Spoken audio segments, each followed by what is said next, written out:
সুপ্রিয় বন্ধুগণ, ধর্মের নাম দিয়ে আপনি মানুষকে যতটা হিংস্র বানাতে পারবেন, অন্য কোনো কিছু দিয়ে অতটা হিংস্র বানাতে পারবেন না। কারণ বাঙালিরা ধর্মীয় আবেগে সবচেয়ে বেশি সেনসিটিভ, সবচেয়ে বেশি সংবেদনশীল। হুম? এই ধর্মীয় আবেগকে কাজে লাগিয়ে বা ধর্মীয় মেন্টাল দ্বারা তো একটি দল বাংলাদেশের রাজনীতি করে যাচ্ছে, সেটা হচ্ছে জামাত। আসলে মূলত এই জামাত হচ্ছে শুয়োরের বাচ্চা। ঠিক আছে? শুয়োরের বাচ্চা বললেও ভুল হবে না। আপনারা দেখবেন জামাতের প্রত্যেকটা নেতাকর্মী আপনাদের এলাকায় যার এলাকায় একটু পর্যবেক্ষণ করে দেখবেন তাদের নীতি নৈতিকতা কিরকম। তারা সুদকে হারাম বলবে কিন্তু ইসলামী ব্যাংককে হালাল বলবে। বুঝতে পারছেন?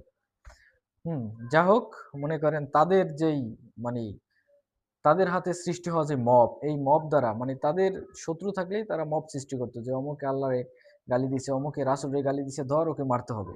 রাজনৈতিক ফয়দা এভাবে তারা করত, আ হাসিল করত বা উশিল করত রাজনৈতিক ফয়দা। এই বাঙালি যেই আমাদের মতো যেই নিম্ন চিন্তা সম্পন্ন মানুষ রয়েছে তাদেরকে কাজে কাজে খাটাতো। কিন্তু এখন দেখেন সেই মব তাদের উপরই আরোপিত হলো।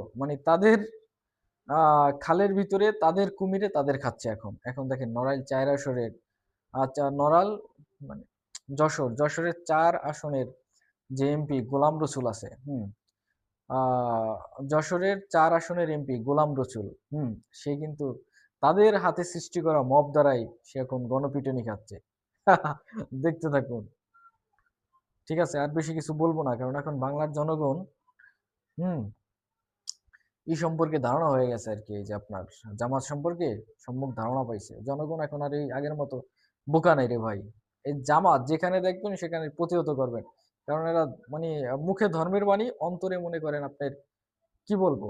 ওই যে সবচেয়ে খারাপ গালি যেটা, শুয়োরের বাচ্চা না? সেই শুয়োরের বাচ্চার থেকে এই জামাত ইসলামের সকল নেতাকর্মীই ভাই মানে কোনো না কোনো ক্ষেত্রেই তারা খারাপ। ঠিক আছে? আল্লাহ হাফেজ বন্ধুরা, দেখতে থাকেন।